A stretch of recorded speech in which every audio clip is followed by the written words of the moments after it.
Relax and fall asleep. New Zealand facts you probably didn't know. Act 1. The Lost Continent and the Landscape.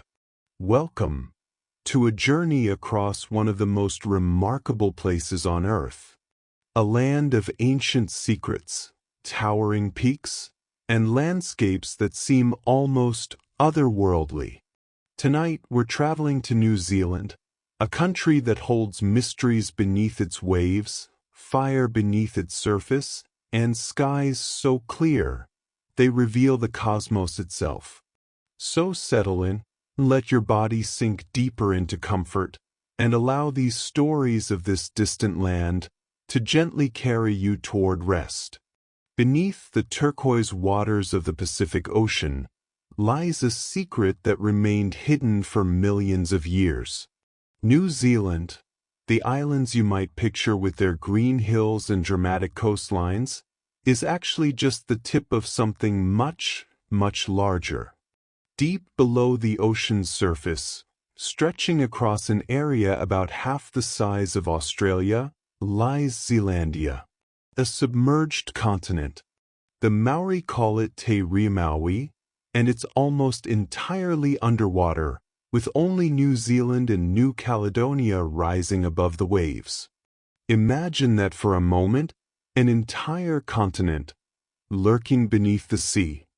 94% of Zealandia is submerged, hidden from view, making New Zealand one of the few places where you can actually walk on the surface of this lost world. Scientists only confirmed Zealandia as a continent in recent years, though it has been there all along, waiting quietly beneath the Pacific, a geological secret kept for roughly 23 million years.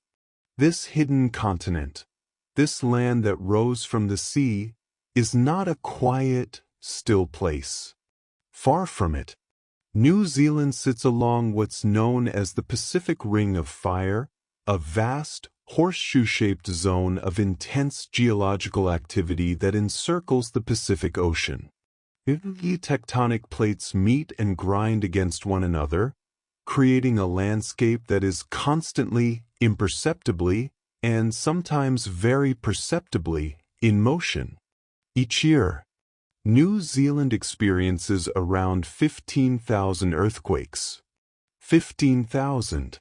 Most of them are so gentle, so slight, that no one even notices them. The land trembles softly, like a breath beneath the surface. But this constant movement, this restless energy, is what makes New Zealand so dramatically beautiful. The mountains that tower above, the valleys that cut deep, the hot springs that bubble and steam, all of them are born from this ancient dance of the earth.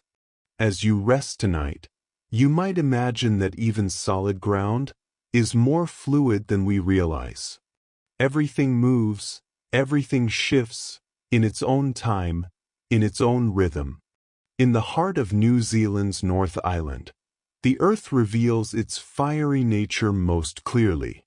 Here lies the Taupo volcanic zone, an active volcanic plateau that stretches across a vast area, where geysers shoot steam into the air, where mud pools bubble and pop, and where the ground itself can be too hot to touch.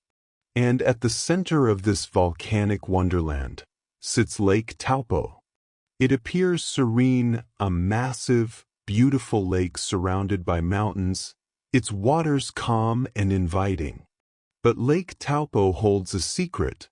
This peaceful lake is actually a caldera, the crater of a supervolcano.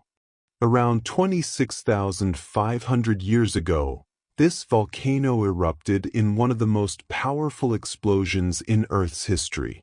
The eruption was so immense that it ejected over 1,170 cubic kilometers of material into the atmosphere, reshaping the landscape entirely. Today, the lake that fills this ancient crater spans 616 square kilometers, nearly the size of Singapore. Beneath those still waters, the volcanic forces still simmer, still wait, though they rest for now. It's humbling, isn't it? To think that such a peaceful scene was born from such incredible violence. But that is the way of the earth, destruction and creation, always dancing together. If the North Island is defined by fire and volcanic forces, then the South Island is a monument to ice and stone and the slow, patient power of mountains rising. Running down the western side of the South Island, like a great spine, are the Southern Alps. These mountains stretch for over 500 kilometers, a breathtaking range of jagged peaks, snow-covered ridges, and valleys carved by ancient glaciers. The Southern Alps cover an area larger than the French Alps, the Austrian Alps, and the Swiss Alps combined. Imagine that. New Zealand, a country smaller than many European nations, contains a mountain range more extensive than 3 of Europe's most famous ranges put together. These mountains are young in geological terms, still rising, still growing. The same tectonic forces that cause those 15,000 earthquakes each year are pushing these peaks higher, millimeter by millimeter, year after year. They rise from the earth, patient and persistent, a reminder that even the greatest transformations happen slowly, one small movement at a time. Among all the peaks of the Southern Alps, one stands tallest. Aoraki, the cloud piercer, at 3,724 meters, or 12,218 feet. Aoraki is New Zealand's highest mountain. Its peak is often shrouded in clouds, wrapped in snow and ice, a solitary giant watching over the land. To the Maori people, Aoraki is deeply sacred. In their traditions, Aoraki and his brothers were the sons of the Sky Father, who came down from the heavens in a canoe. When their canoe overturned and became stranded, Aoraki and his brothers climbed onto the high side, and there they turned to stone, becoming the mountains. Aoraki, frozen in time, his head among the clouds. Standing before such a mountain, or even just imagining it from the comfort of where you rest now, there's a feeling of perspective. We are small and brief, like a single snowflake on Aoraki's peak. And there's something deeply restful in accepting that. In New Zealand, ice is not confined to the distant past. It's alive, moving, flowing down from the mountains even today. The country is home to over 3,000 glaciers, rivers of ice that creep slowly down the mountain slopes, carving valleys, grinding rock, reshaping the land. Among the most famous are the Franz Josef and Fox glaciers, 2 magnificent ice rivers that flow down from the Southern Alps. But what makes them truly extraordinary is where they go. These glaciers descend into temperate rainforests. Imagine it, ancient ice, blue and white and gleaming, pushing down into lush green forests filled with ferns and moss and birdsong.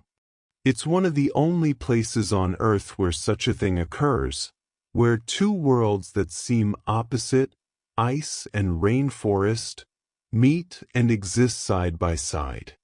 The glaciers move slowly, always slowly, grinding forward a little each year, or sometimes retreating, responding to changes in snowfall and temperature in their high mountain birthplaces. To see such a glacier, or to simply imagine it now, is to witness time itself, moving at its own pace, patient and inevitable. New Zealand is a land defined by edges, by boundaries between earth and sea. It is a narrow country, stretched long, with coastlines that twist and turn for thousands of kilometers. And here's something remarkable. No matter where you are in New Zealand, you are never more than 128 kilometers, just 80 miles, from the ocean. Think about that for a moment. Wherever you stand in this country, the sea is always near.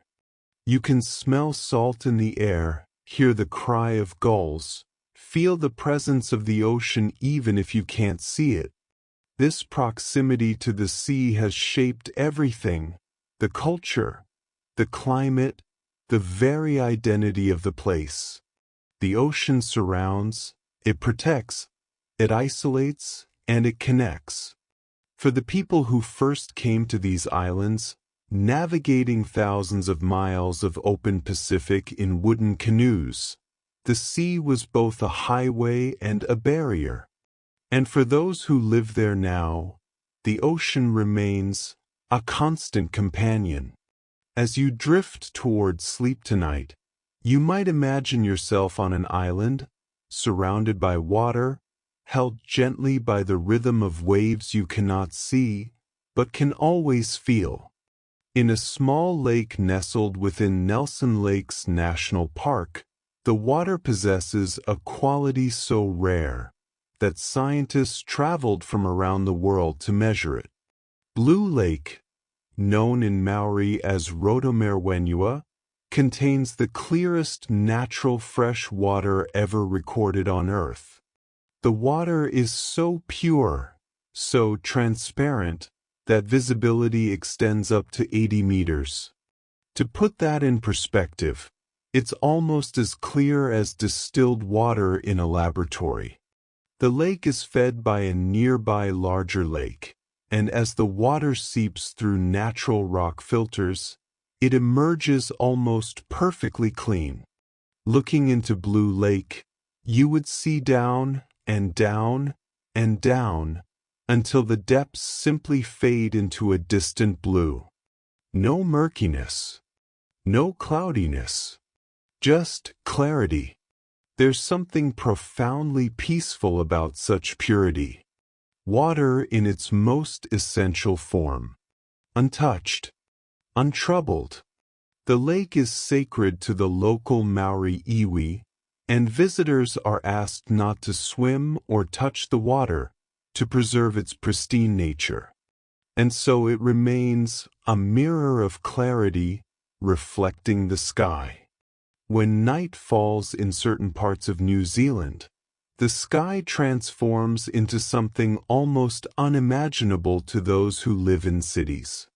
In the Aoraki Mackenzie International Dark Sky Reserve, the darkness is so complete, the air so clear, that the heavens reveal themselves in their full glory. This reserve, one of the largest in the world, has been designated as a dark sky reserve because of its exceptional conditions for stargazing.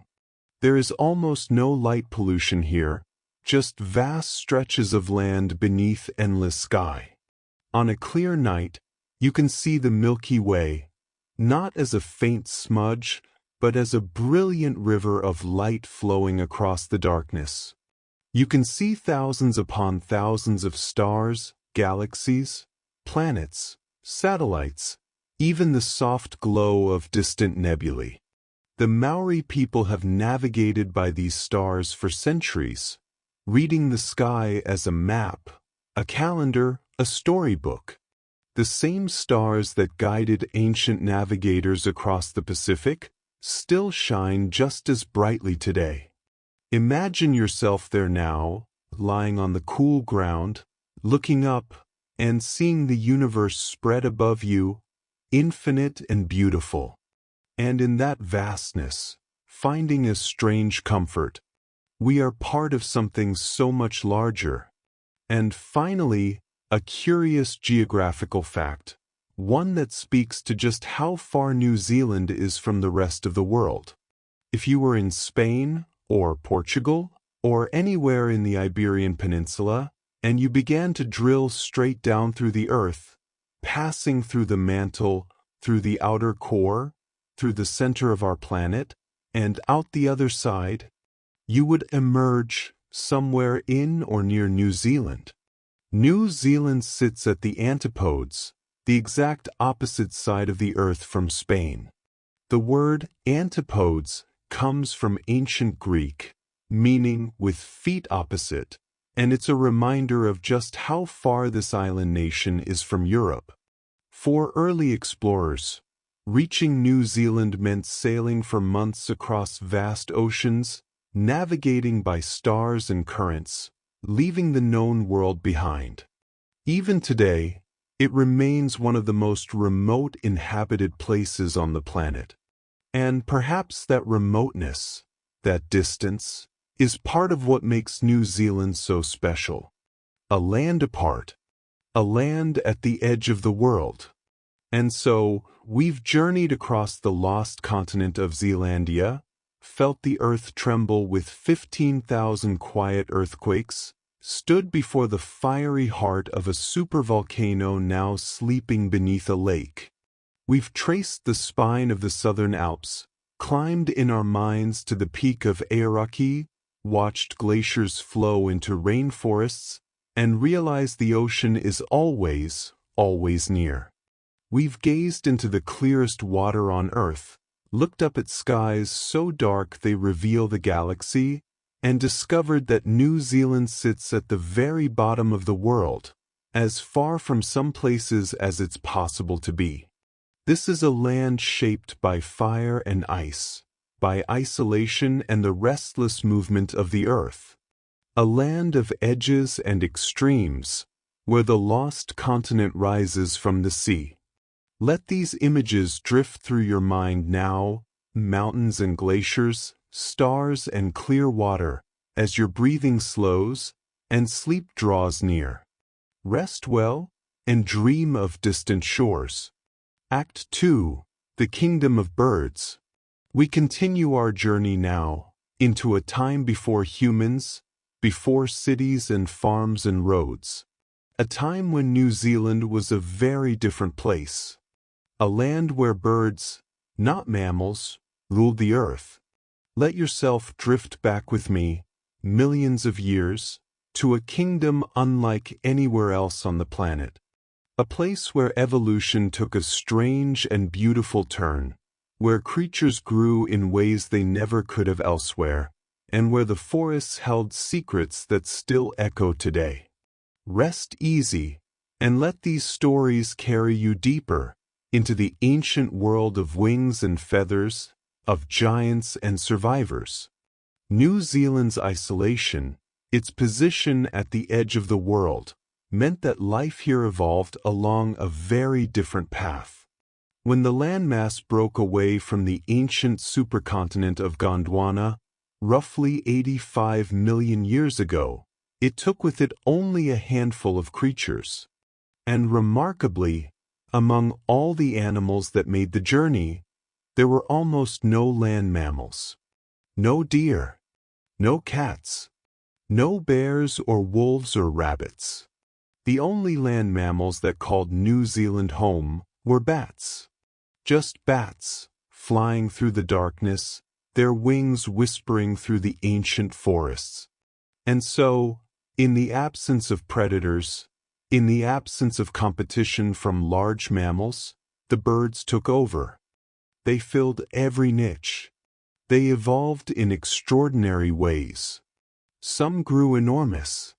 Some lost the ability to fly entirely, because here, on these isolated islands, they didn't need to escape into the sky. The ground was safe.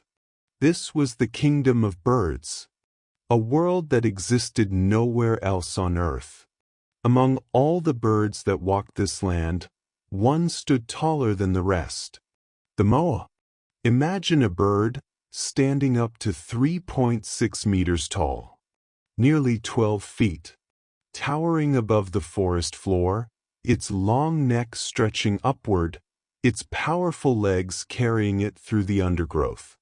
The moa was a giant. There were several species, some smaller, some truly massive. They were flightless, having no wings at all, not even small vestigial ones. They had no need for flight here. They roamed the forests and grasslands, feeding on plants, browsing on leaves and seeds. Gentle giants, moving slowly through their world, unaware that they were among the largest birds ever to walk the earth. For millions of years, the moa thrived. Generation after generation, they lived in this safe haven, this kingdom without predators. But all kingdoms, eventually, come to an end. The moa are gone now, extinct. The last of them disappeared roughly 600 years ago, not long after humans first arrived on these shores. But for a moment tonight, as you rest, you might imagine them still there, walking silently through ancient forests, their heads high among the trees. Even in this kingdom of birds, there were hunters. And the greatest hunter of all was the Haast's eagle. This was not an ordinary eagle. This was the largest eagle ever to exist. With a wingspan of up to 3 meters, and weighing as much as 15 kilograms, it was a predator designed for one purpose: to hunt the giant moa. Picture, soaring high above the forest canopy, its keen eyes scanning the ground below. And then, the dive. The Haast's eagle would strike at speeds exceeding 80 kilometers per hour, slamming into a moa with talons as large as a tiger's claws. The impact alone was often enough to kill. This eagle was so powerful, it could take down prey 10 times its own weight. It was the apex predator of the skies, ruling over the kingdom of birds with unmatched ferocity. But the Haast's eagle's fate was tied to the moa. When the moa vanished, so too did the eagle. Without its primary prey, it could not survive. Now both are gone, hunter and hunted alike, leaving only bones and stories behind. And yet, there's something strangely peaceful in knowing they once existed. That such magnificent creatures once filled these skies and walked this earth. Not everything from the ancient past has disappeared. There is one creature, small and unassuming, that has survived since the age of dinosaurs. The tuatara. At first glance, the tuatara might look like a lizard, but it is something far more ancient, far more rare. The tuatara is the only surviving member of an order called Rhynchocephalia, an order that flourished more than 200 million years ago when dinosaurs still roamed the earth. Every other member of this ancient lineage is extinct. Every relative, every cousin species, gone. Except for the tuatara. It is a living fossil, a window into the distant past. The tuatara has a third eye on top of its head, covered by skin, thought to help detect light and dark. It can live for over 100 years, growing slowly, moving deliberately through life at its own ancient pace. It breathes slowly too. Sometimes, a tuatara will hold its breath for an hour or more. In a world that moves so fast, there is something deeply calming about a creature that has remained essentially unchanged for 200 million years. Patient, enduring, unhurried, the tuatara reminds us that survival is not always about being the fastest or the strongest. Sometimes, it's simply about persisting. Of all the birds that live in New Zealand today, one has become the very symbol of the nation. The kiwi, small, round, covered in shaggy brown feathers that look almost like fur. The kiwi is unlike any other bird. It is flightless, its wings so tiny they're almost invisible beneath its feathers. It cannot soar. It cannot glide. It spends its life on the forest floor, moving through the darkness. Because the kiwi is nocturnal. It emerges at night, when the world is quiet, and uses its extraordinary sense of smell to hunt for food. And here's what makes it truly unique. The kiwi has nostrils at the very tip of its long beak. It's the only bird in the world with this feature. It can sniff out worms and insects buried deep in the soil, probing the earth with that sensitive beak. The kiwi is shy, elusive. You might walk through a forest where kiwis live and never see one. They hide in burrows during the day, emerging only when darkness falls. And yet, despite being so secretive, the kiwi has become the beloved icon of New Zealand. New Zealanders even call themselves Kiwis, a small, humble, remarkable bird representing an entire nation. There's something endearing about that, isn't there? That such a gentle, unusual creature could capture the heart of a country. High in the mountains of New Zealand's South Island, where snow caps the peaks and the air grows thin, lives another remarkable bird, the kea. The kea is the only alpine parrot in the world. While other parrots live in tropical rainforests, warm and lush, the kea has made its home in one of the harshest environments imaginable. It's a stocky bird with olive-green feathers and a flash of brilliant orange under its wings. And it is extraordinarily intelligent. The kea has earned a reputation, not always flattering, for its curiosity and mischief. These birds have been known to land on cars in mountain parking lots and systematically strip away the rubber from windshield wipers, from window seals, from anything they can pull apart. They investigate everything. They solve puzzles. They work together. Studies have shown that keas can use tools, understand probabilities, and even teach each other new behaviors. To watch a kea is to see intelligence at work, a mind exploring, testing, learning. They've been called the clowns of the mountains. But they're also survivors, thriving in an environment where few other parrots could even exist. As you rest tonight, imagine a bird perched on a snowy ridge, the wind ruffling its feathers, looking out over the mountains with those clever, curious eyes. And then there is the kakapo. If the kea is bold and mischievous, the kakapo is the opposite. Gentle, rare, almost ghost-like. The kakapo is the world's only flightless parrot. And not only flightless, but also nocturnal. It is the only parrot on Earth that lives entirely at night.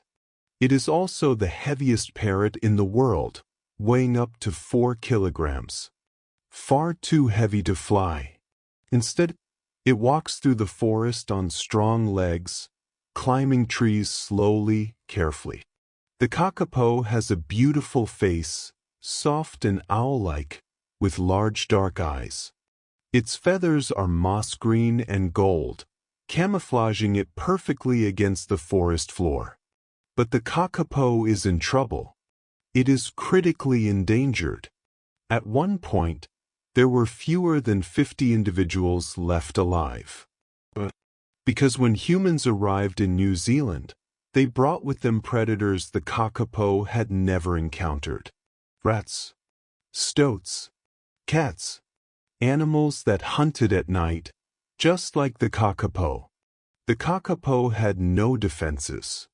Its instinct, when threatened, is to freeze, to stand perfectly still. An effective strategy against a hawk flying overhead, but useless against a mammal on the ground. Today, every surviving kakapo is known by name. Each one is protected on predator-free islands, monitored carefully, given every chance to survive. There is hope. Slowly, their numbers are growing. And perhaps, one day, the forests will once again echo with the deep, booming call of the kakapo, a sound like a distant drum carrying through the night. In a land filled with so many unique and unusual creatures, there is something else worth noting. Something that might seem small, but is actually quite significant. New Zealand has no native snakes. None at all. No vipers hiding in the grass. No pythons coiled in the trees. No sea snakes along the coasts. Just an absence. A space where snakes never arrived. This means that for millions of years, the forests of New Zealand have been safe havens. Birds nested on the ground, eggs lay unguarded, and there was no need to fear the hidden predators slithering through the undergrowth. It's one of the few places on Earth where you can walk through the wilderness and never worry about what might be hidden in the leaves beneath your feet. There's something quietly reassuring about that. A gentleness to the land. Among the trees of New Zealand, there is one species that stands above all others, in both size and age. The kauri tree. Kauri are giants. They can grow to heights of over 50 meters, with trunks so massive it would take a dozen people holding hands to encircle one. But it's not just their size that's remarkable. It's their age.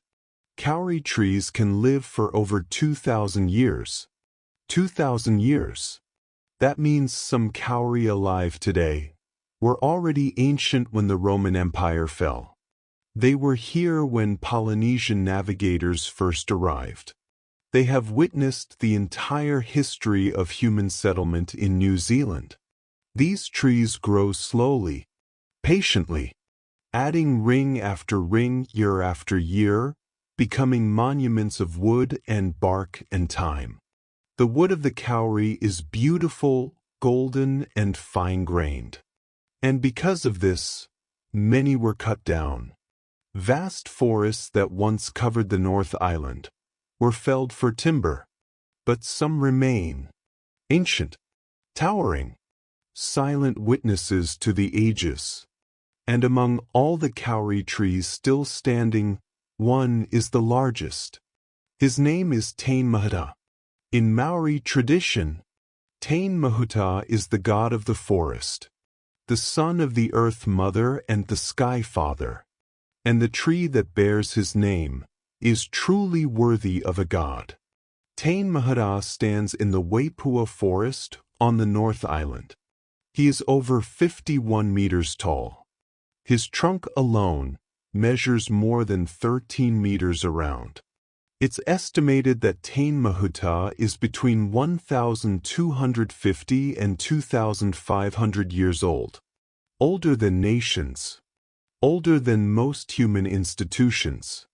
To stand before Taine Mahuta is to feel small. Not in a diminishing way, but in a way that puts everything into perspective. This tree was here long before you. It will likely be here long after. It has weathered storms, droughts, centuries of change, and still it stands. Steady. There's something deeply peaceful in the presence of such permanence. And so, we close this chapter of the Kingdom of Birds. We've walked back through time, to when birds ruled the land, when the moa towered above the forests, and the Haast's eagle ruled the skies. We've met the tuatara, that ancient survivor from the age of dinosaurs, and the Kiwi, shy and gentle, the heart of a nation. We've climbed mountains with the clever kia, listened for the booming call of the rare kakapo, and walked safely through forests where no snakes have ever slithered. We've stood beneath the mighty kauri, those giants of time, and placed our hands upon the trunk of Taine Mahuta, the greatest tree of all.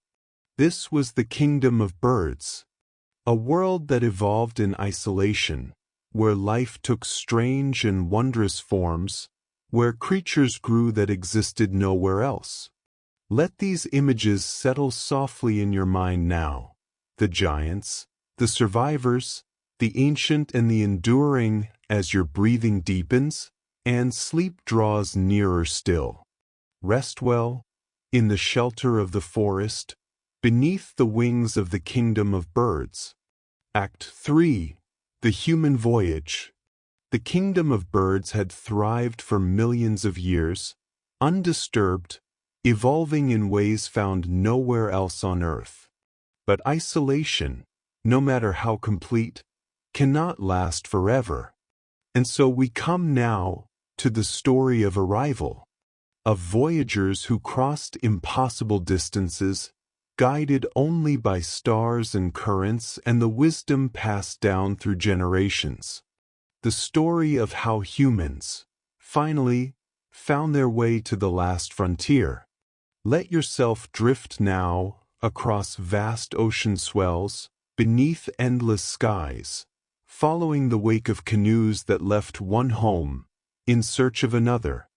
Somewhere between the years 1250 and 1300, in the eastern reaches of Polynesia, a decision was made.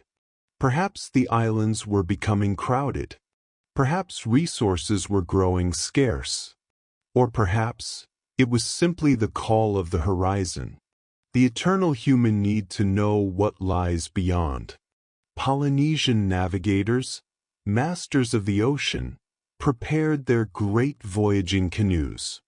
Double-hulled vessels, strong enough to carry families, supplies, plants, animals, everything needed to begin again in a new land. And then, they set out into the unknown. They sailed south and east, into waters no human had ever traveled before. Day after day, week after week, with nothing but ocean in every direction. But they were not lost. These navigators read the stars like a map. They knew the rising and setting points of hundreds of celestial bodies. They felt the ocean swells, understanding how waves bent around distant islands, even islands beyond the horizon. They watched the birds. Certain species flew out to sea only so far before returning to land. If you followed them at dusk, they would lead you home. They tasted the water. They smelled the air. They noticed everything. And eventually, after one of the longest and most daring voyages in human history, they saw it. A line of white cloud hanging low over the horizon. And beneath that cloud, land. The Maori had arrived. Think about that for a moment, as you rest here in comfort. New Zealand, this land we've been exploring, was the very last major habitable landmass on Earth to be settled by humans. By the time the first canoes touched these shores, humans had already spread to nearly every corner of the planet. They had crossed to the Americas, settled the islands of the Pacific, built civilizations in Europe and Asia and Africa and Australia. But these islands, these beautiful, remote islands at the bottom of the world, remained untouched, waiting until the Maori arrived with their courage, their skill, and their deep understanding of the ocean. They were the last great explorers of the ancient world, the final chapter in humanity's settlement of the earth.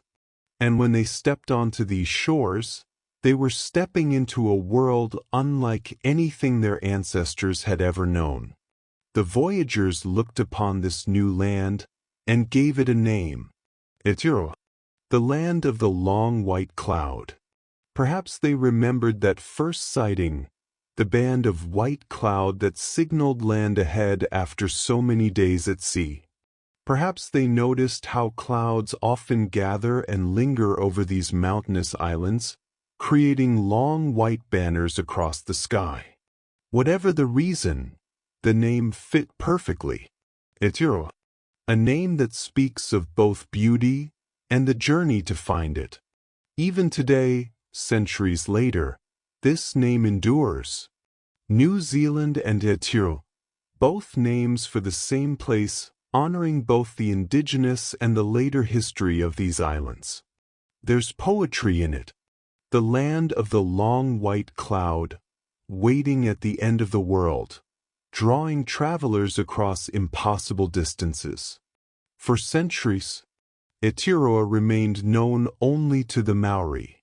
European maps showed nothing in this part of the ocean, just empty blue stretching to the edge of the page. But in 1642, a Dutch explorer named Abel Tasman, sailing in search of the great southern continent, caught sight of a mountainous coastline, where none was expected to be. Tasman did not stay long. His first encounter with the local Maori ended in conflict, and he sailed away, never setting foot on shore. But he had seen it, and when he returned to the Dutch East Indies, he reported his discovery. The land was marked on maps, given a name, New Zealand, after a province in the Netherlands.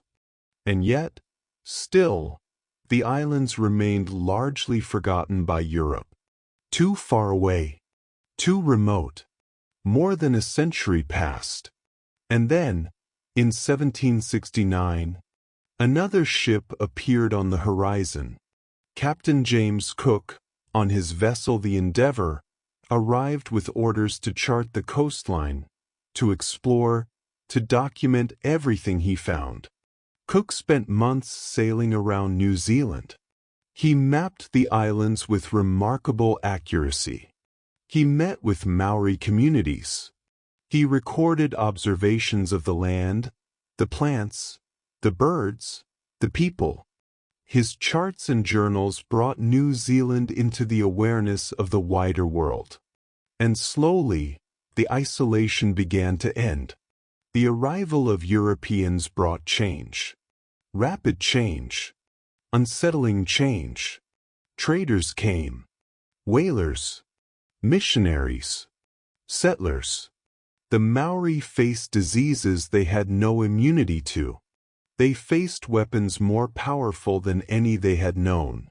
They faced the slow, persistent pressure of a foreign culture establishing itself on their land. And in 1840, a document was drawn up. An agreement. A treaty. It was called the Treaty of Waitangi. On February 6th of that year, at Waitangi in the Bay of Islands, over 40 Maori chiefs gathered with representatives of the British Crown. And together, they signed. The treaty was meant to establish British governance while protecting Maori rights, lands, and authority. It was meant to be a foundation for a shared future. But the English and Maori versions of the treaty said different things. The translation was imperfect. Misunderstandings, intentional or not, were woven into the document from the very beginning. For generations, the Treaty of Waitangi has been a source of both unity and conflict. A promise made, but not always kept. A foundation built on uncertain ground. Even today, New Zealand continues to grapple with what the treaty means and how to honor it fully. It's a reminder that the meeting of cultures is never simple, that the past leaves long shadows, and that healing takes time. And yet, despite everything, Maori culture has not only survived, it has flourished.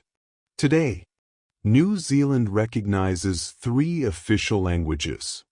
English, spoken by most of the population.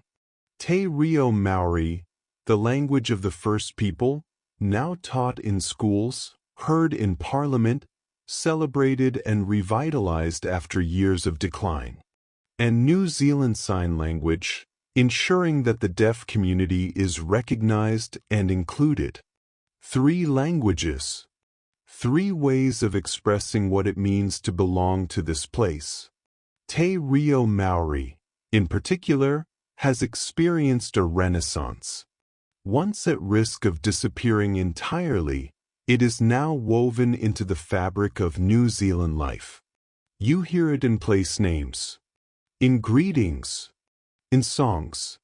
In official ceremonies, the language carries within it a worldview, a way of understanding relationships between people and land and ancestors. And every time it is spoken, that worldview is kept alive. There is something hopeful in that, something resilient, a culture that bends but does not break, that adapts without disappearing. Perhaps the most visible expression of Maori culture, known around the world, is the haka. The haka is a traditional dance, but to call it just a dance doesn't quite capture what it is. It is a challenge, a declaration, a display of strength and unity and readiness. The performers stamp their feet, slap their chests, shout in unison, their faces fierce, their voices thundering. Every movement is precise, coordinated, powerful. Traditionally, the haka was performed before battle, to show an enemy that the warriors were prepared, unafraid, united as one. Today, it is performed on many occasions. At weddings, at funerals, at welcoming ceremonies, and most famously, before rugby matches. The All Blacks, New Zealand's national rugby team, perform the haka before every game. Opposing teams stand and watch, some looking intimidated, some trying to remain calm, as the All Blacks advance, stamp, and roar. It's a moment that transcends sport. It connects the players to their ancestors, to their land, to something deeper than the game itself. And for millions of people around the world, the haka is their first glimpse of Maori culture. A powerful, unforgettable introduction. Through the haka, the culture lives. It travels. It endures. There is another tradition, quieter than the haka, but just as meaningful. The hangi. A hangi is a feast cooked in the most ancient way imaginable. In the earth itself. First, a pit is dug. Stones are heated in a fire until they glow with heat. The hot stones are placed in the bottom of the pit and then covered with wet cloth or leaves. Food is arranged on top, meat, vegetables, whatever the occasion calls for. More cloth is layered over the food, and then earth is piled on top, sealing everything in. And then you wait. The food cooks slowly, steaming in the heat trapped beneath the ground. Hours pass. The earth above the hangi is warm to the touch. Fragrant steam rises from tiny gaps. And when the hangi is finally opened, the food emerges tender, infused with a smoky, earthy flavor that cannot be replicated in any kitchen. But the hangi is more than just a method of cooking. It's a gathering, a community event. People work together to prepare it, and then come together to share the meal. It's about connection, about honoring the land that provides, about taking time to do things the old way. In a world that moves so quickly, there's something deeply grounding about cooking food in the earth and sharing it with those you love. And so, the human voyage continues.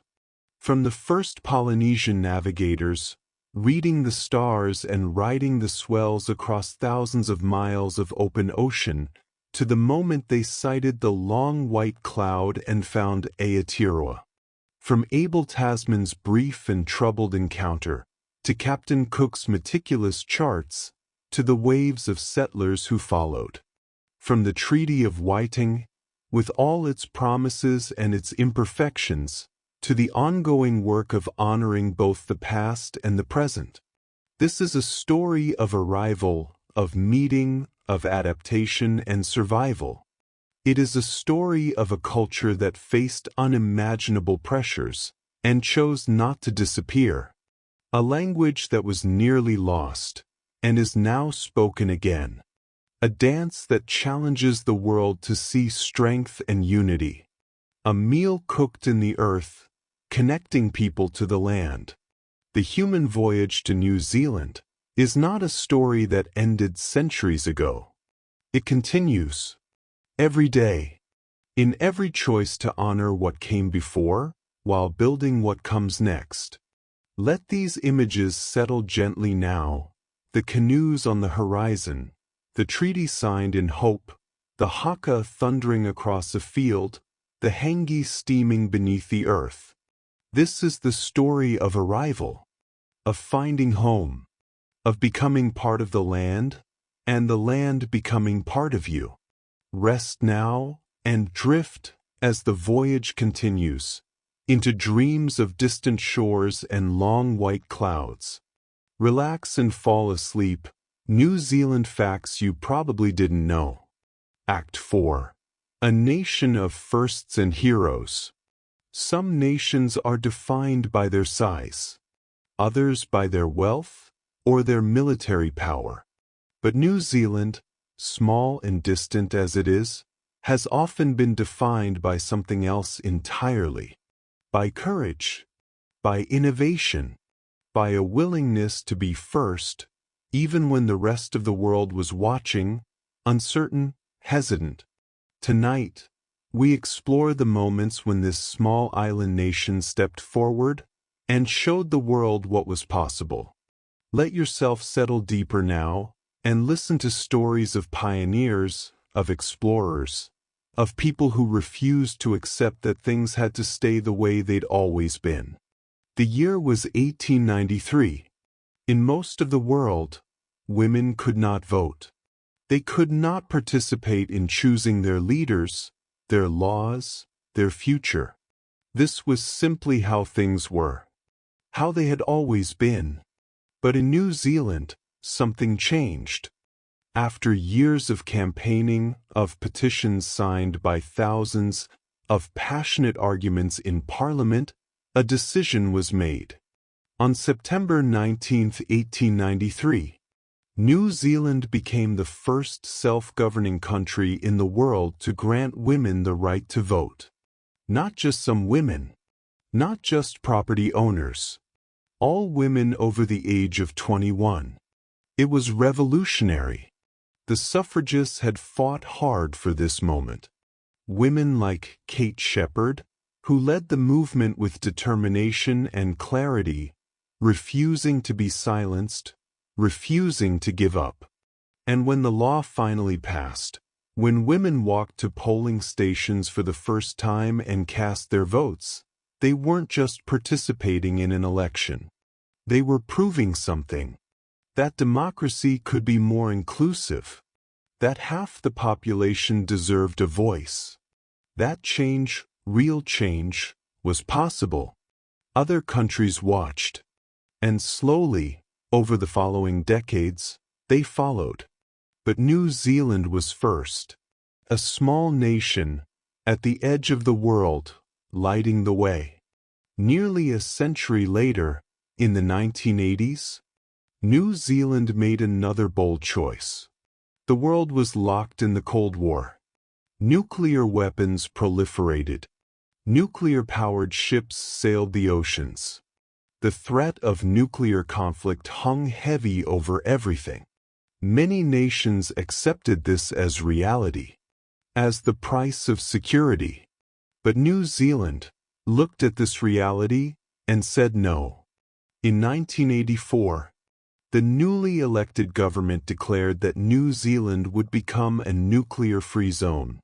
No nuclear weapons would be allowed on its soil.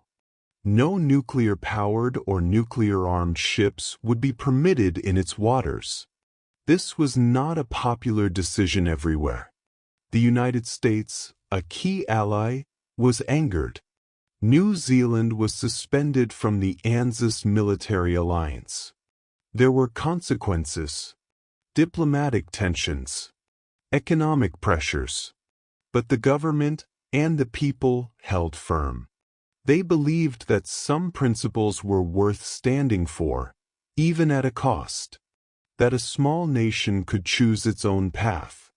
that saying no to nuclear weapons was not weakness, but strength. The policy remains in place today. New Zealand is still proudly nuclear-free. And in taking that stand, in accepting the isolation that came with it, New Zealand showed that even small nations can act according to their values. That courage, sometimes, means standing alone.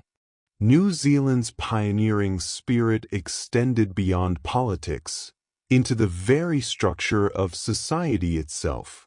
Long before many other nations considered it, New Zealand began building what we now call a welfare state. In 1898, just 5 years after granting women the vote, New Zealand introduced the world's first old-age pension scheme. Support for elderly citizens provided by the state, ensuring that people who had spent their lives working would not end their days in poverty. It was a radical idea, a recognition that society had a responsibility to care for its most vulnerable. And it didn't stop there.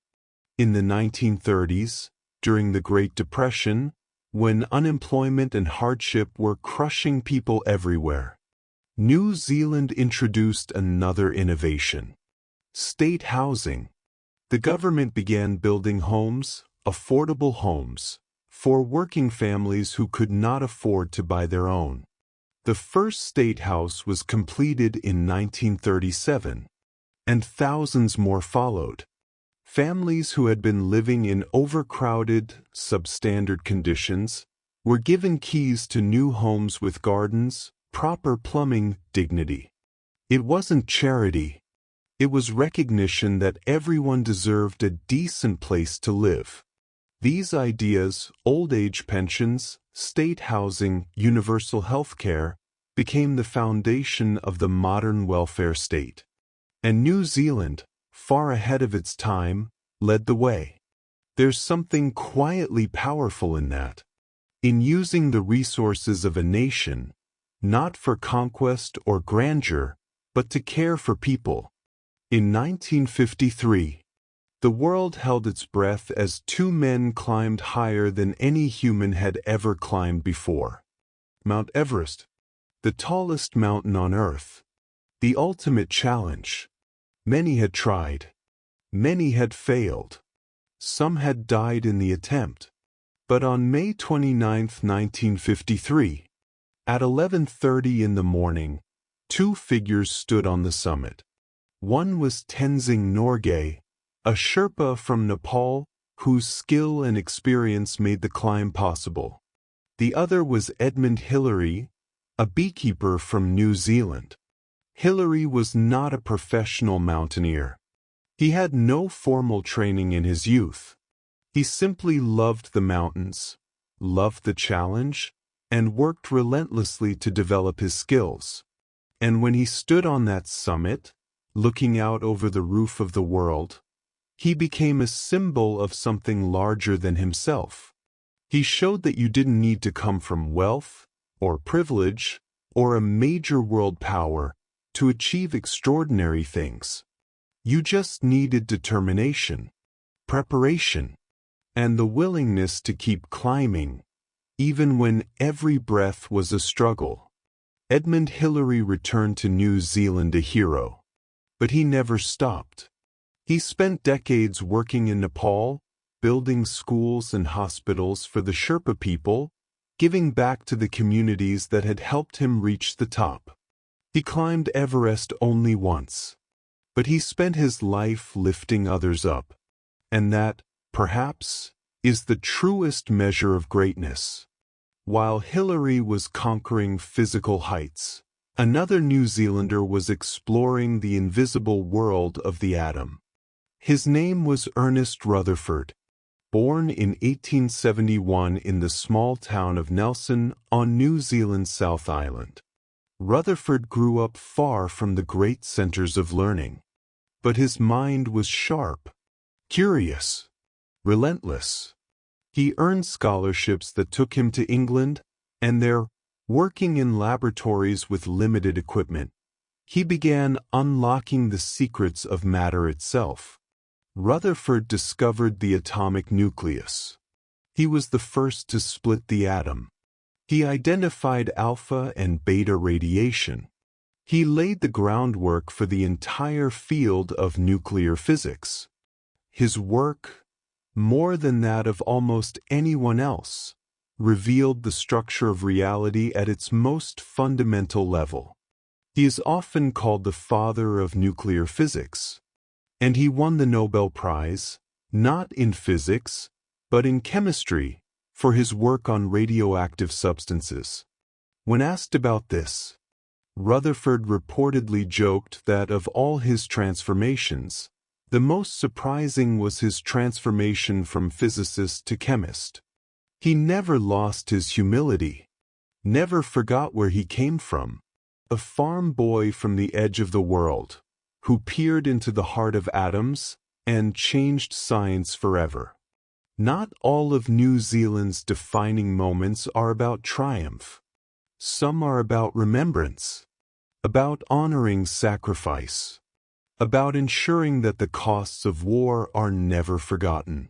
Every year, on April 25th, New Zealanders observe Anzac Day. Anzac stands for the Australian and New Zealand Army Corps, soldiers who fought together in the First World War. On April 25, 1915, these troops landed at Gallipoli, a narrow peninsula in what is now Turkey. They were part of a campaign to capture the Dardanelles Strait, a key strategic objective. The landing was a disaster. The soldiers came ashore under withering fire. The terrain was far more difficult than expected. Thousands died in the first hours. Thousands more in the months that followed. The campaign ultimately failed. But the courage, the endurance, the mateship of those soldiers became part of the national identity. Anzac Day is not a celebration. It's a solemn day of remembrance. Before dawn, people gather at war memorials across the country. In the cold, in the dark, they stand together for the dawn service. As the sun rises, the last post is played. A minute of silence follows. And then, the words that are spoken at every Anzac service? Lest we forget. It's a commitment, a promise, that the sacrifices made, the lives lost, will never be erased by time. In a world that often rushes forward, Anzac Day asks people to pause, to look back, to honor those who came before. And even now, in the 21st century, New Zealand carries a connection to its colonial past. The British monarch, currently King Charles III, is technically the head of state. Not in practice, of course. New Zealand governs itself. It makes its own laws, chooses its own leaders, charts its own course. But on paper, constitutionally, the monarch remains, represented by a governor-general who carries out ceremonial duties. It's a link to history, a reminder of how New Zealand came to be, of the complex relationship between the indigenous Maori and the British Crown, of the Treaty of Waitangi and all that followed. Some New Zealanders feel this connection is important, a thread linking them to a broader commonwealth. Others believe it's time to become a republic, fully independent in every sense. The conversation continues, respectful, thoughtful, as New Zealand decides what kind of nation it wants to be going forward. But however that question is resolved, one thing is clear. New Zealand has always forged its own path.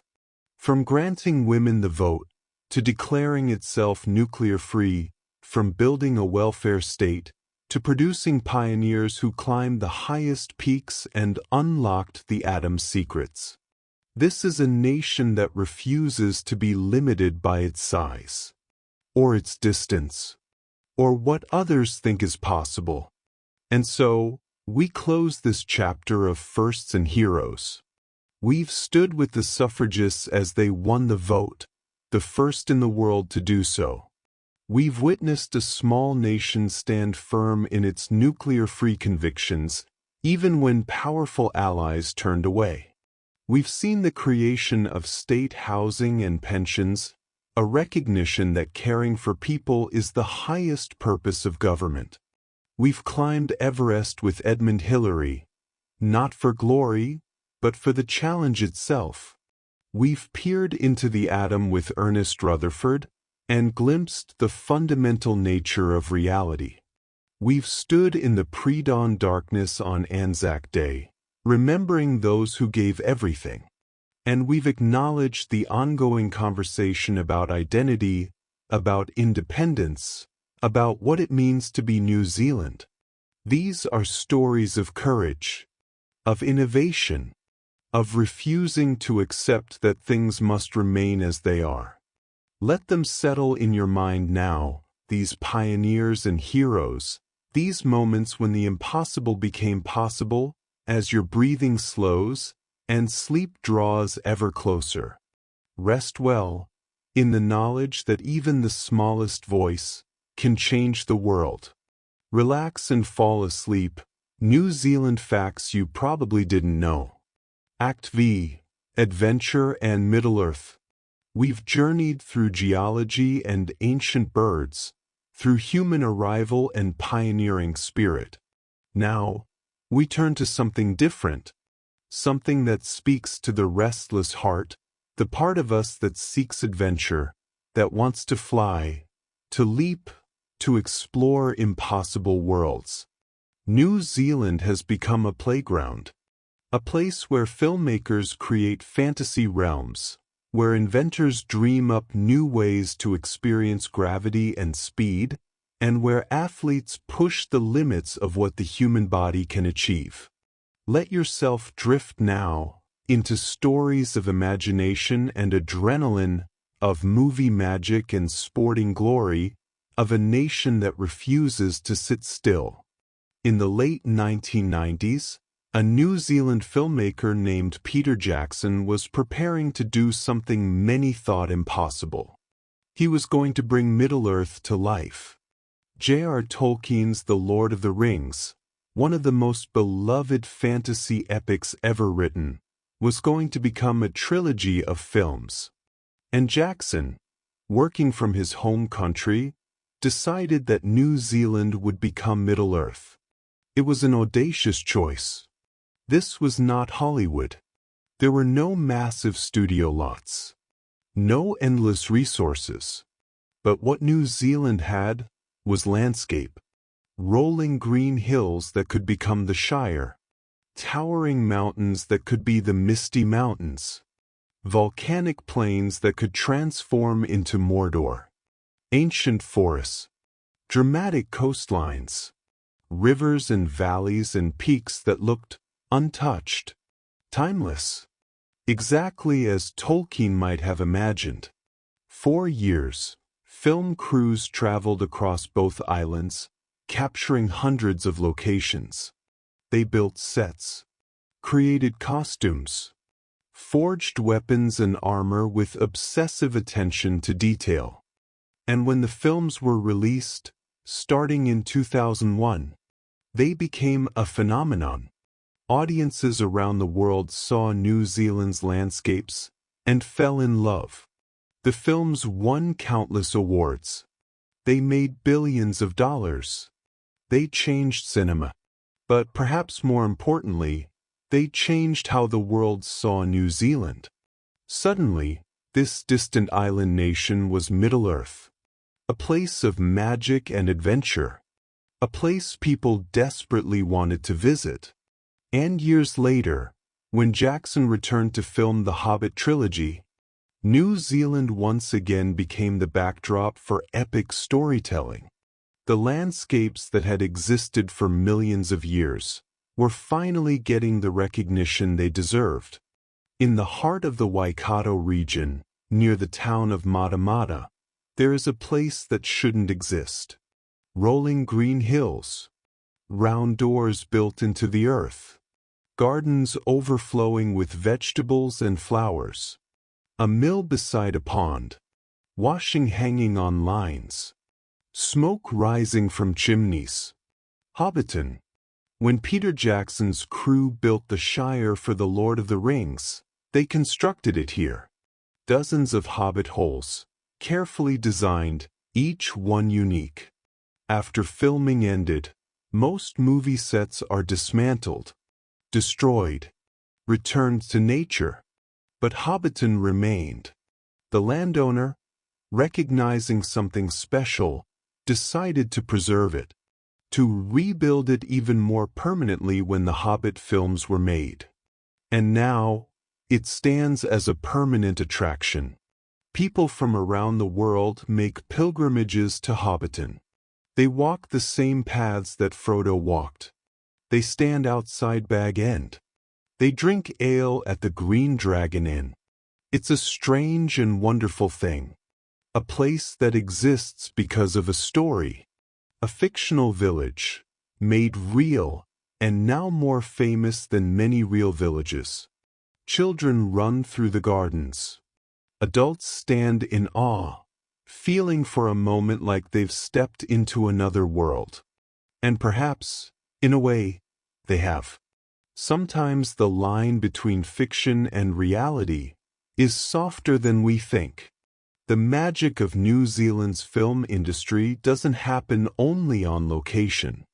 In the suburb of Miramar, in Wellington, sits a cluster of warehouses and workshops that have become legendary in the film world. Weta Workshop. Founded by Peter Jackson and his collaborators, Weta has become one of the most respected special effects and prop-making companies on Earth. They don't just create effects digitally. They build things, physical things, with extraordinary craftsmanship. Armor and weapons, creatures and monsters, miniatures so detailed you could believe they're real buildings, prosthetics that transform actors into entirely different beings. Weta worked on The Lord of the Rings, creating Gollum, the Balrog, the armies of orcs and elves. They worked on Avatar, bringing the world of Pandora to life. They've worked on countless other films, each time pushing the boundaries of what's possible.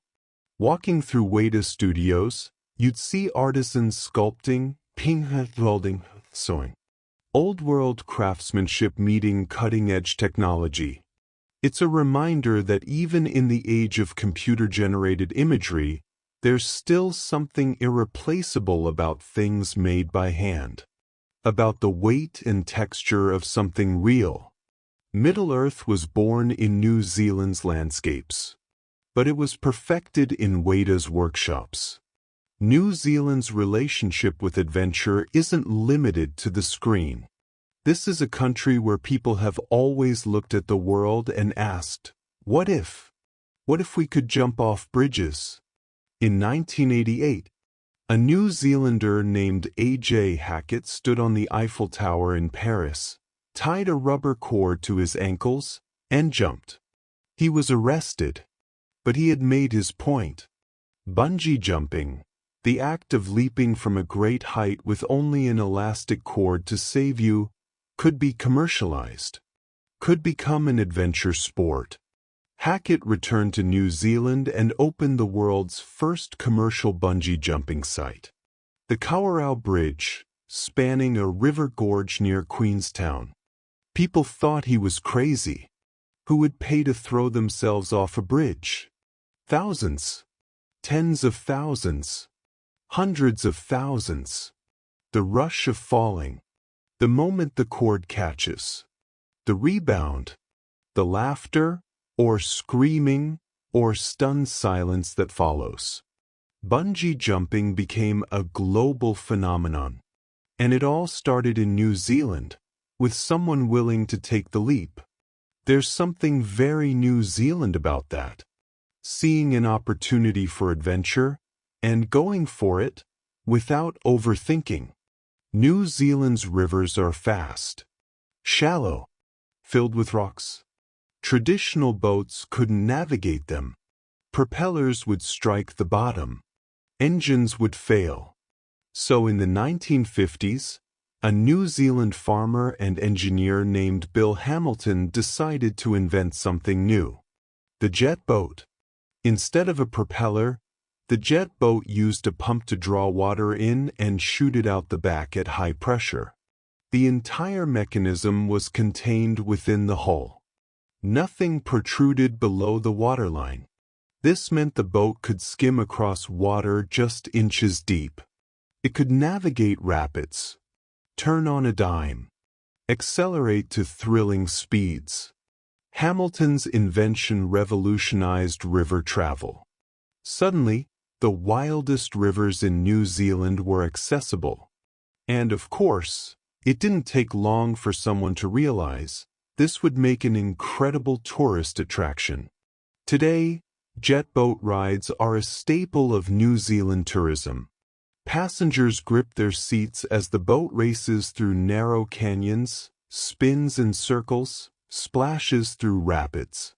It's exhilarating, terrifying, and uniquely New Zealand. Another case of necessity breeding innovation, and innovation breeding adventure. In the town of Rotorua, in the geothermal wonderland of the North Island, two men had an idea in the 1990s. What if you could roll down a hill inside a giant transparent ball? It sounds absurd, but that's never stopped anyone in New Zealand. They built a prototype, a large inflatable sphere, with another sphere suspended inside it. The person could climb and be strapped into the inner sphere, and then be sent rolling down a hill. They called it zorbing. The person inside tumbles and spins as the ball rolls, disoriented but safe, laughing or screaming depending on their temperament. Sometimes water is added to the inner sphere, turning it into a slippery, chaotic ride. It's ridiculous. It's joyful. It's completely unnecessary. And yet, it spread. Zorbing sites opened around the world. It became another adventure activity born in New Zealand. There's something wonderful about the impulse behind it. Not every innovation needs to solve a problem. Some are just for the sheer fun of it, for the joy of trying something no one's tried before. New Zealand is surrounded by ocean, and for a nation of sailors, the ocean is more than scenery. It's a proving ground. The America's Cup, the oldest trophy in international sport, is the pinnacle of competitive sailing. For over a century, it was dominated by wealthy nations with vast resources. But New Zealand, small as it is, has won the America's Cup multiple times.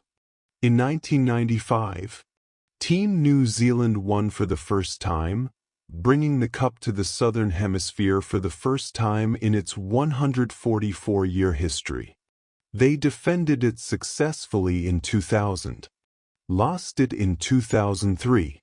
Then, after years of setbacks and determination, won it again in 2017 and 2021. Each victory was built on innovation. New Zealand's sailing teams pioneered new hull designs, new sail technologies, new ways of harnessing the wind. They couldn't outspend their competitors, so they outsmarted them. And when the boats cross the finish line, often by just seconds, there's a sense that more is at stake than a trophy. It's proof that skill and ingenuity can overcome size and wealth, that a small nation at the edge of the world can compete with anyone. But if there's one sport that truly defines New Zealand, one that captures the national identity better than any other, it's rugby. Rugby union is more than a sport here. It's a passion, a religion, a source of pride that transcends age, class, background.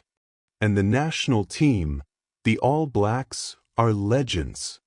They are the most successful rugby team in history.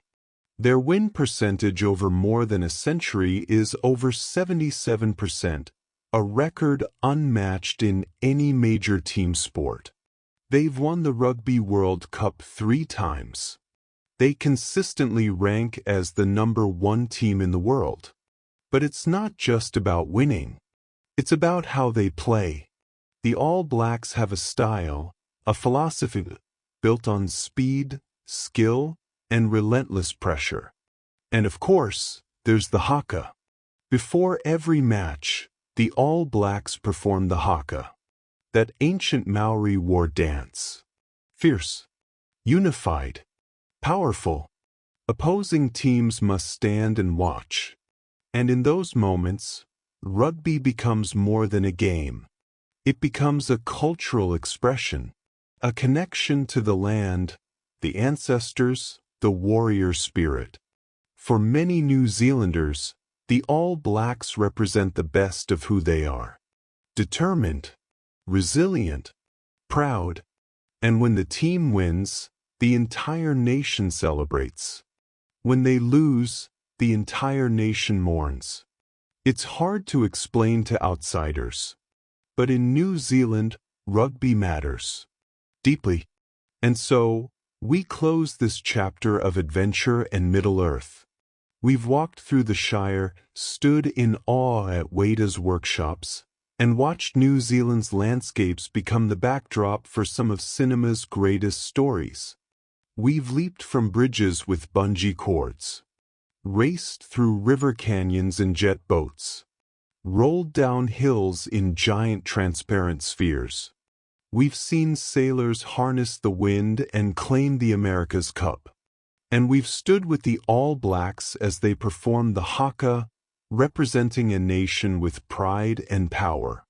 This is a country that refuses to be boring, that sees a mountain and wants to climb it, sees a river and wants to race down it, sees a cliff and wants to jump off it. A country where imagination and innovation turn into reality, where fantasy becomes film, where adventure is always just around the corner.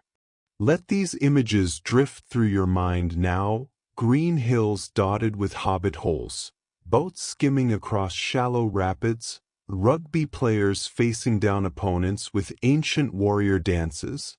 As your breathing slows, and your body sinks deeper into rest, allow yourself to dream of distant adventures, of impossible landscapes made real, of a small nation at the edge of the world that never stops reaching for more. Rest well, and may your dreams be filled with wonder. Act 6: Daily Life and Kiwi Quirks. We've explored the dramatic, the heroic, the extraordinary. But now, let's settle into something quieter, something gentler. The everyday rhythms of life in New Zealand. The small quirks and customs that make a place feel like home. The little details that locals barely notice, but that reveal so much about a culture. So relax now, let your mind wander through supermarkets and corner stores, along steep streets and rolling pastures, as we discover what it's really like to live at the bottom of the world. First, the name itself. People from New Zealand call themselves Kiwis. Not after the fruit, though that grows here too. After the bird. That small, flightless, nocturnal bird with feathers like hair and a beak that sniffs the ground. It's a term of affection, of identity. To be a Kiwi is to be resourceful, down-to-earth, unpretentious. It's to come from a place that's far from everywhere else, and to be perfectly fine with that. The fruit, by the way, is called kiwi fruit, not kiwi. The bird is Kiwi. The people are Kiwis. It's important to get that right. There's something endearing about a nation that names itself after a small, humble bird. Not an eagle or a lion. Not something fierce or grand. Just a Kiwi. quietly going about its business in the forest. Unique, resilient, perfectly suited to where it lives. Of course, when most people think of New Zealand, they don't think of birds. They think of sheep. And yes, there are a lot of sheep. Currently, there are roughly 25 million sheep in New Zealand. In a country with just over 5 million people, that's about 5 sheep for every person. It wasn't always this ratio. In the 1980s, the numbers were even more dramatic, closer to 20 sheep per person. But even now, sheep are everywhere, rolling across green hillsides, grazing in paddocks beside the highway, being herded by border collies in choreographed dances of instinct and training. Sheep farming has been central to New Zealand's economy for over a century. Mutton, all exported around the world. And while the industry has changed, while dairy has overtaken sheep in economic importance, the image remains. New Zealand, land of sheep. There are worse things to be known for. Sheep are peaceful creatures. They ask for little, just grass and space, and the occasional shearing. In a way, they suit the landscape perfectly. Gentle animals, in a gentle land. Walk into a supermarket in many New Zealand towns, and you might notice something unusual. Bare feet. People shopping for groceries, wandering the aisles, selecting produce and dairy products, without shoes. In most countries, this would be shocking, unhygienic, perhaps even forbidden. But in New Zealand, especially in smaller towns and coastal areas, it's perfectly normal. Children run barefoot. Teenagers walk barefoot. Even adults think nothing of it. The reasoning is simple. The climate is mild. The ground is usually clean. And there's a certain freedom in feeling the earth beneath your feet. It's not required. It's not expected. But it's accepted. And that acceptance, that casual informality, says something about the culture. New Zealand is relaxed, unpretentious, not overly concerned with rigid social rules. If you want to wear shoes, wear shoes. If you don't, that's fine too. There's a kind of ease to life here, a lack of unnecessary formality, a sense that people should just be comfortable. This casual informality extends to other areas as well.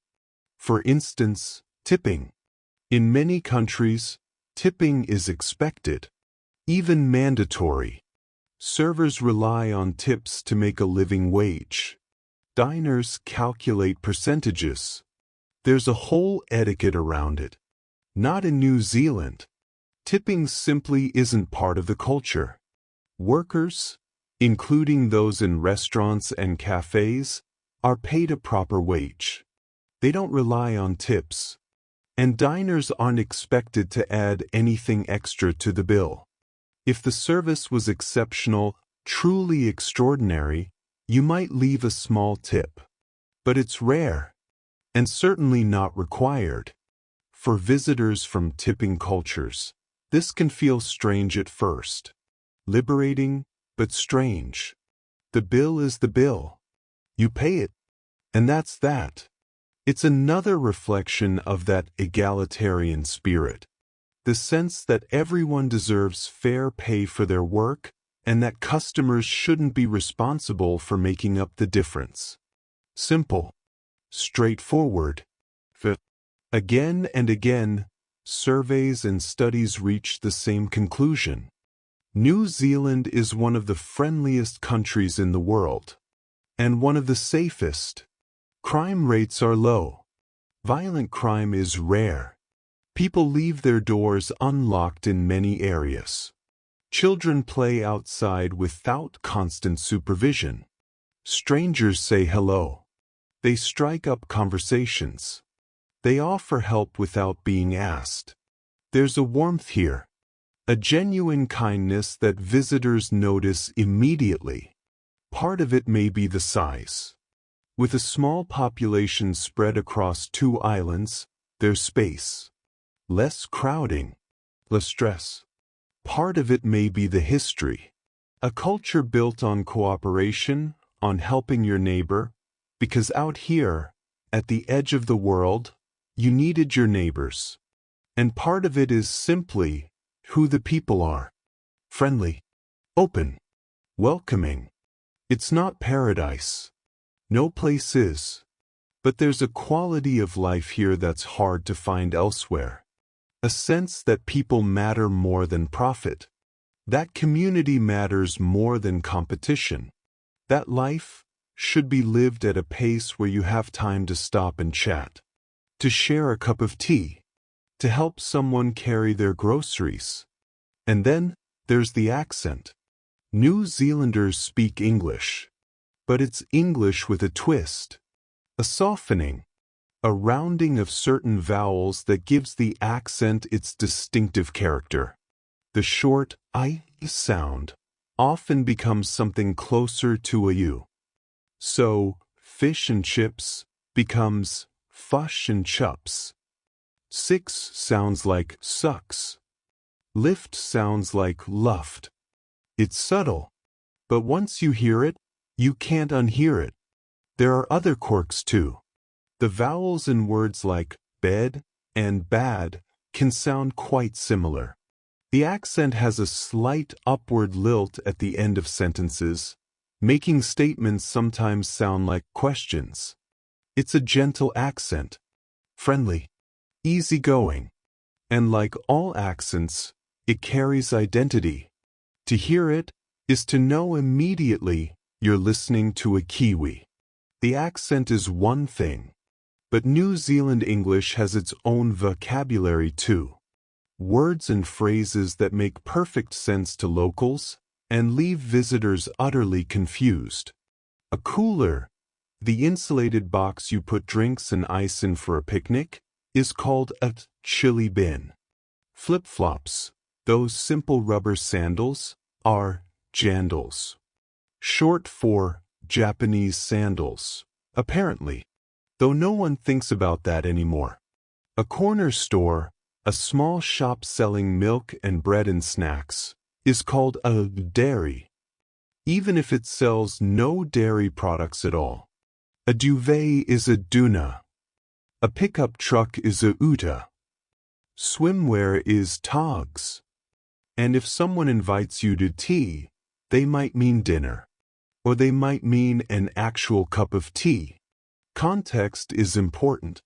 It's a vocabulary shaped by isolation, by British roots mixed with local innovation, by a culture that does things its own way.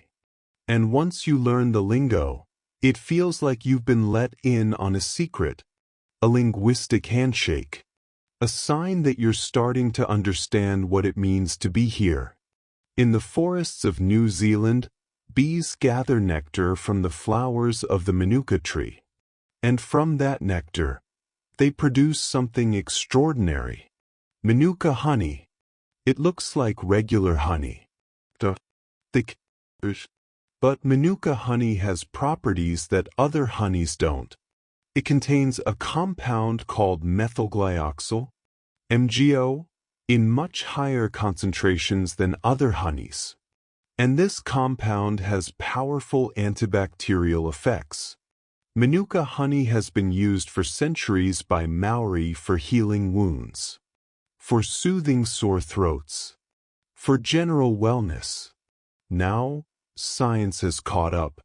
Studies confirm its antibacterial properties, its ability to promote healing, its effectiveness against certain infections. As a result, Manuka honey has become a premium product, exported around the world. Price: expensive, sought after. Jars of high-grade Manuka honey can cost more than fine wine. But for those who use it, who experience its benefits, it's worth every penny. It's another gift from the land. Another example of New Zealand's unique ecology producing something found nowhere else. Healing. Precious. In the southern city of Dunedin, there's a street that has become famous for one reason. It's absurdly steep. Baldwin Street. A short residential road that climbs at a gradient so severe, it's hard to believe cars can actually drive it. At its steepest point, the gradient is roughly 1 in 2.86. That means for every 2.86 meters you travel horizontally, you climb 1 meter vertically. It's so steep that the surface isn't paved with asphalt like most roads. Asphalt would run down the hill on hot days. Instead, it's paved with concrete. People come from around the world to see it, to walk up it, to run up it, to roll things down it. There's an annual race where participants sprint to the top. A charity event where people roll thousands of chocolate candies down the street. It's silly. It's fun. It's uniquely New Zealand. Taking something ordinary, a residential street, and celebrating it simply because it's the steepest. Why not? Life doesn't always have to be serious. Sometimes, you just roll chocolate down a hill and laugh. And finally, we come to a hill. A rather ordinary hill, in Hawke's Bay, on the North Island. But this hill has something extraordinary. The longest place name in the world. Ready? Taumata Wakatangi Hanga Koao Tamatea Turipukaka Pikimaunga Horonuku Pokai Whenua Kiknata. 85 letters. In English, it translates roughly to the summit where Tamatea, the man with the big knees, the slider, climber of mountains, the land swallower who traveled about, played his nose flute to his loved one. It's a Maori name, telling a story, commemorating a person and a moment. To Maori, place names aren't just labels. They're history, their memory, their narratives woven into the landscape itself. And this hill, with its impossible name, is a reminder of that. Visitors try to pronounce it, usually fail, laugh at themselves, and try again. But the name endures. All 85 letters of it. A small hill, a long name, and a culture that believes the land itself should tell stories. And so, we close this chapter of daily life and Kiwi quirks. We've learned what it means to be called a Kiwi. We've counted the sheep, 5 for every person. We've walked barefoot through supermarkets and paid our restaurant bills without tipping. We've heard the accent, fush and chups, and learned the lingo, chili bins and jandals and dairies. We've tasted the healing sweetness of Manuka honey. We've climbed the steepest street in the world. And we've tried, and failed, to pronounce an 85-letter place name. These are the small things, the everyday things, the things that make New Zealand, New Zealand. Not the dramatic landscapes or the heroic achievements, but the gentle rhythms of life. The friendliness, the informality, the humor. Let these images settle now, rolling green hills dotted with sheep, bare feet on cool supermarket floors, a hill with a name too long to say, as your mind grows quiet and sleep finally arrives. Rest well among the Kiwis, in the land of small quirks and great kindness. Relax and fall asleep. New Zealand facts you probably didn't know. Act 7. Environmental Future. We've walked through history, through culture, through the everyday quirks of life in New Zealand. Now, we turn our gaze toward something more urgent, more vital. The future. Because New Zealand, this small nation at the edge of the world, faces challenges that threaten its unique ecosystems. And yet, with that same pioneering spirit we've seen again and again, it's responding with bold ambition. So settle deeper now, and let these stories of environmental struggle and hope carry you gently toward sleep. This is a story about protecting what's precious, about healing what's been damaged, and about facing the sunrise with determination. Step outside on a summer day in New Zealand, and you might be surprised by how quickly the sun begins to burn. 10 minutes, sometimes less. That's how long it can take for unprotected skin to start turning red. The sun here feels different, harsher, more intense. This isn't imagination. It's geography and atmospheric science. New Zealand sits beneath a thinner ozone layer than most other inhabited places on Earth. The ozone hole, that breakdown in the protective layer that shields us from harmful ultraviolet radiation, is centered over Antarctica. But its effects extend northward, reaching New Zealand. The ozone layer absorbs most of the sun's UVB radiation. Without it, or with less of it, more radiation reaches the surface. And so, the sun here burns faster. Skin cancer rates are among the highest in the world. New Zealanders learn from childhood to slip, slop, slap. Slip on a shirt, slop on sunscreen, slap on a hat. It's a daily reminder that the atmosphere, that invisible shield above us, is fragile. That human actions, particularly the release of chlorofluorocarbons decades ago, damage something we all depend on. The ozone layer is slowly recovering now. Thanks to global action. The Montreal Protocol. Countries working together. But the lesson remains. What we do to the environment matters. The consequences are real. And New Zealand, feeling those consequences more acutely than most, has learned to adapt, to protect itself, and to fight for a healthier planet. Among all of New Zealand's environmental challenges, perhaps the most difficult is also the most surprising. Invasive species. Remember, for millions of years, New Zealand had almost no land mammals. Just birds and reptiles and insects, an ecosystem that evolved without predators. But when humans arrived, they brought animals with them. Rats, cats, dogs, stoats, possums, weasels. And these animals, these hunters and scavengers, found paradise. Birds that nested on the ground, eggs left unguarded, chicks that had never learned to fear a predator. The result was catastrophic. Species after species went extinct. Others teetered on the brink. The damage continues today. Introduced predators kill an estimated 25 million native birds every year.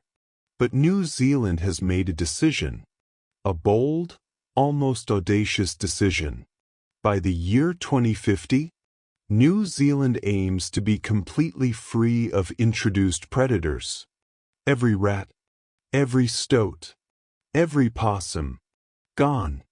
It's called Predator Free 2050.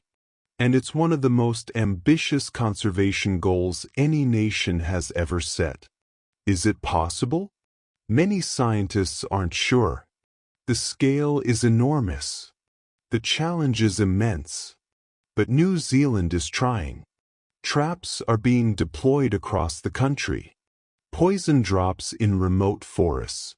Predator-free islands being established as sanctuaries. Community groups are forming. Neighbors working together to protect local wildlife. And slowly, bird populations are beginning to recover in protected areas. The dawn chorus, that symphony of birdsong, is growing louder.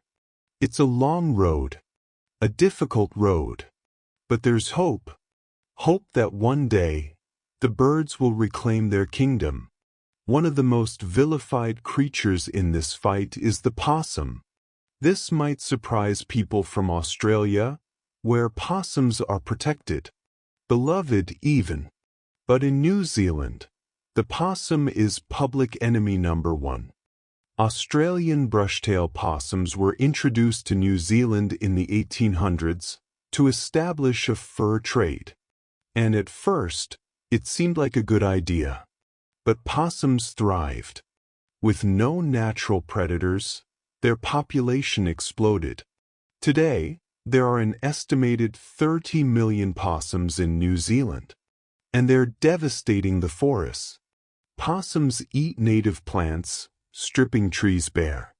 They consume flowers and buds, preventing regeneration. They prey on eggs and chicks. They even spread bovine tuberculosis to cattle. The damage is staggering. Millions of dollars are spent every year trying to control their numbers. So while Australians might find possums cute, in New Zealand, they're seen very differently.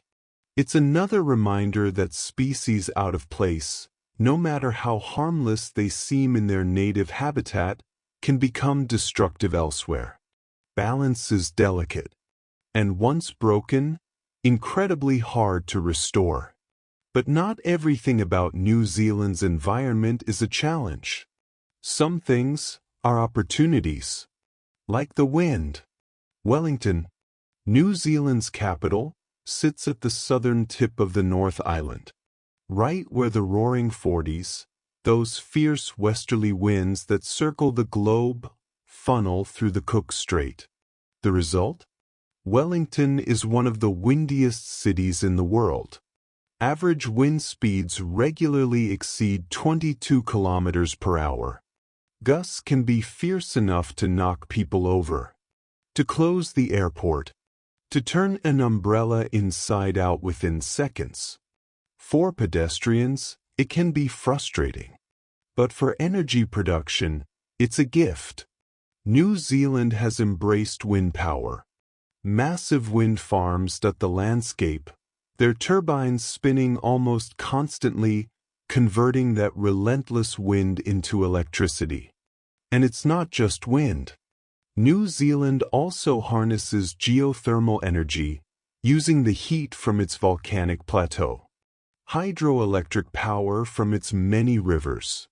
Even solar, though the skies are often cloudy. The result? More than 80% of New Zealand's electricity comes from renewable sources. That's one of the highest percentages in the world. It's not perfect. There are still fossil fuels, still emissions, still work to be done. But the foundation is there.